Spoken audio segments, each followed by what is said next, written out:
How you doing, guys? This is Glenn from Free Modus Fishing, and I'm here to talk a little bit about another product we're going to be introducing here very shortly. It's actually on our site right now, but we're actually just doing this introductory video just so you can get an idea of what it is, how it works, how to install, and things like that. And what it is our leader ID system. And what this is a very quick and easy way for identifying your leaders. Doesn't matter if they're on your reel, in your leader wallet, on your leader keepers, however you organize your leaders. This system will give you a very quick and efficient way of identifying what the leader is. So for this particular product, it's an extremely exciting product for me, and I'll tell you why in a second. But the way the ID leader system is designed with these very small silicone O-rings, and there's a specific compound and a specific durometer that we designed. We played around with a couple different options, and this seemed to work the best for staying on your leaders, for staying on your knots, and when we show you the installation, you'll understand what that means. But the reason it's exciting for me is I've been fishing since the mid-'80s, and for all the time I've been fishing, independent of a boat, this is walk fishing on the shores and banks and things like that, I never take more than one rod and one reel with me. So I change my leaders a lot. So what I mean by that is that on my leader keeper, I have 8 different leaders. And when I say there's 8, it's because I have 2 of every size. And the reason I have 2 of every size is that if I'm running a 3X, I'll have a 3X leader that has straight leader, and then I'll have a 3X leader that has straight leader and a tippet ring. And depending on what I'm fishing, if I'm fishing a 2-fly system, I'll use the tippet ring. If I'm fishing just single flies, I use just straight tippet, and I'll do a surgeon's knot. So that's why I'm always changing leaders. And if in the middle of the day we see a hatch coming up or we see some emergers coming out, we'll switch to a 5X. And if we want to start running an indicator system, we'll switch to a 4X. So we are switching our leaders a lot. And in the past, if for instance I was running a 3X on my rod, and then I wanted to take a 3X off and switch to a 4X for some emergers or some hatch that's going on, well, my 3X already has 2 leaders on it. So I wouldn't have any room to put another 3X leader on there. So I would take my 4X off and then put it on I'd take the 4X off, put it on my rod, take the 3X off my rod and put it in the reel, and then I'd start to lose track of which ones I had in my leader keeper. So now with the leader keeper system, it's very, very efficient on how you actually identify all the leaders on your leader keeper or in your pack. And the way that the system actually has worked, and you can probably see it here on this leader keeper, is that all the rings themselves are identified with the different colors. So for this one, since we're going with our conventional 3X to 4X convention, we have a purple, a green, a brown, and a blue. And what that correlates to is that is the color system that for a lot of you who run our tippet tenders, that's the same color and convention that we have on our bands for our tippet tender. And every leader keeper kit comes with 3 different colors of 7 different, 3 different colors of 7 different color sizes. If that makes sense. So actually there's 3 colors and there's 7 of each. So there's 21 ID rings in each packet. So you can do a couple different things. Like on these particular leaders here, we have 1 leader ID on the leader itself, just identifying what this particular one is. So this is purple. So this would be our 3X and our standard convention. Or what you can do, what I also do, is you can double them up. And for instance, all of my sink tip, my 3, my 6, my 4 sink tip lines, I actually put 2 leader rings on there. And basically what that'll do is that'll identify these rings as different sink rates. So again, I can look at this, or I can look at the ones that are on my leader keeper here, and I know that they're 2 different, quickly I know what they are, and they're 2 different rings. And the way the convention and the way the system is set up is that when you get your leader keeper kit, or your leader ID kit, on the back there is a ID card, and this is non-coded, so you can write on it. So for all the different color combinations, you can put what size tippet you're actually running with that ring.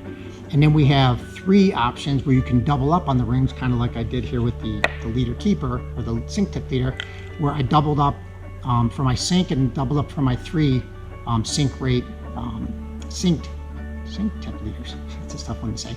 So again, this is a very, very efficient system, very quick system for identifying. So if I have all of my leaders in one place, even if they're in my leader wallet, I can quickly identify, based on the colors, what different, even though they all look the same, I can very quickly identify which colors and what size go with these particular leaders. So that's the system itself. I just wanted to give you that quick introduction. Installing the rings on there, again, for many of you, it's a very small ring. It's installed at the loop-to-loop connection. So the mass of the ring is negligible, so it's not going to affect your casting, it's not going to affect the performance, but there are a couple different ways you can install this. So if you look at, well, I'll show you the installation first. So first of all, the quickest way to get the ring on the actual tip of the leader, what I recommend is you can try to pinch it and put it through this little leader ID, but what we recommend is you just take a little bit of your tippet, run it through, make a loop, and then pull it through, and I'm going to show you how that's done. So here's the leader. I'm just going to grab a little bit of tippet here. Let's grab some 3X. So basically, if you take your tippet, run it through the loop, and then take your ring, take both ends of your tippet, easier said than done, and then you're just going to take it and you're going to feed it through both ends of it.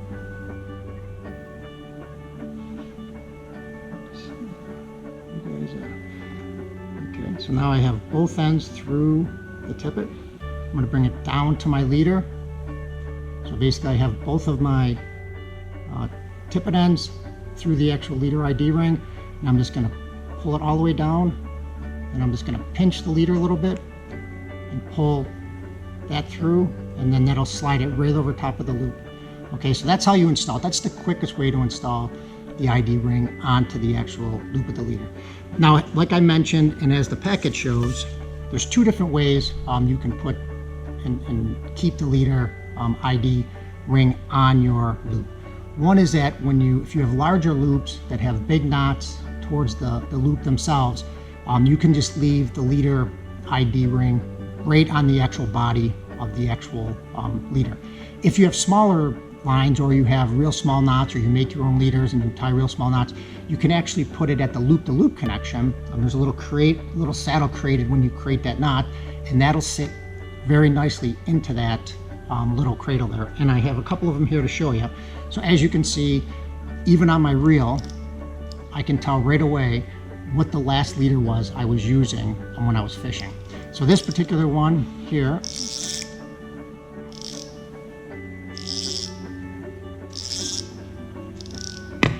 going to be hard to see, but this one I have set up as the loop-to-loop connection. So as you can see, the little leader ID is right there at the knot, loop-to-loop knot connection. It just sits in the little cradle there where the actual loop-to-loop knot connection happens.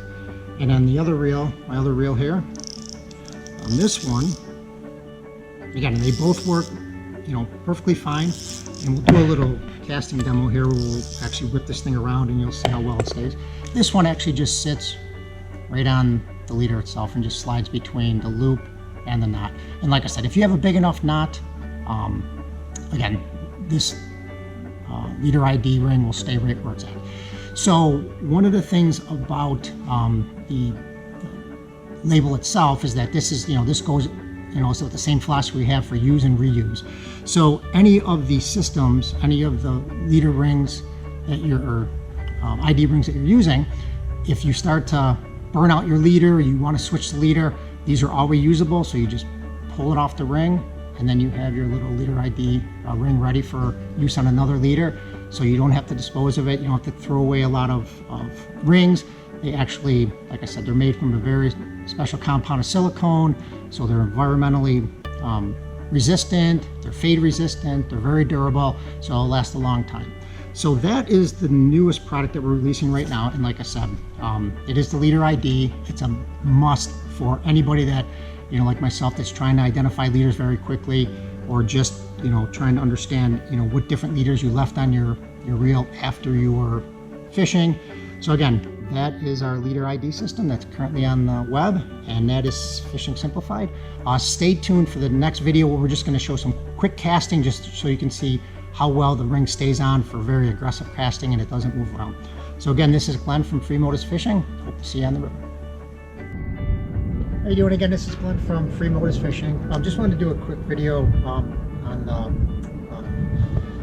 leader ID that we just gave you a little introduction on, and I just wanted to do some casting with it just to show you how well the leader ID stays in place depending on what method that you put the leader ID on. So the first one I have here is I just have it shown. It's actually the way that I run it a lot is just in the saddle between the two loop-to-loop connection. Remember that the ID is at the mass of these two line, so it's not going to impact your casting in that. So I'm going to cast real aggressively. This is not how I would normally cast. I just have our test pull here, but just to show you that you can really get into this and the ring will stay in place. So I'm just going to do some casting and then I'm going to switch it to the other location and then show you that as well.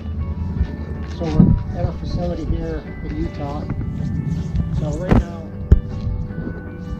so I'm just going to really whip this line. This is not how I cast. So I'm really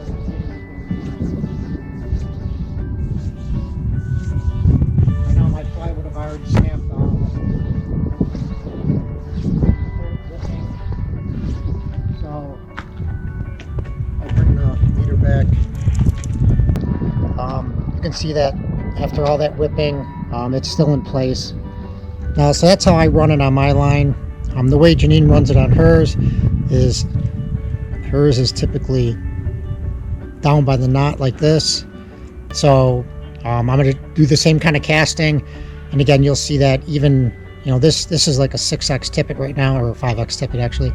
So this is a pretty decent knot, but if you have a smaller knot on ones you build yourself, you might want to run it up here. But this is running it just at the knot, and I'm going to just cast again real aggressively.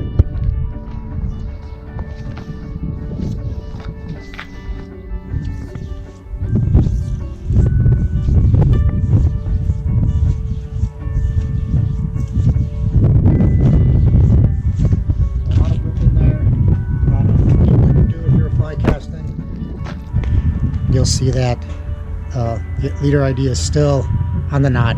And again, I was really whipping. You'd never cast that hard, but it just goes to show you that the way we size this, we tried a bunch of different sizes, a bunch of different diameters and compounds, and this seems to work the best to give you the most integrity on the line and still be flexible enough that if you want to slide it up over the knot, you can. So that was just a real quick demonstration just to show you how well the leader ID actually stays on when you're casting. And again, this is Free Modus Fishing. See you in the river.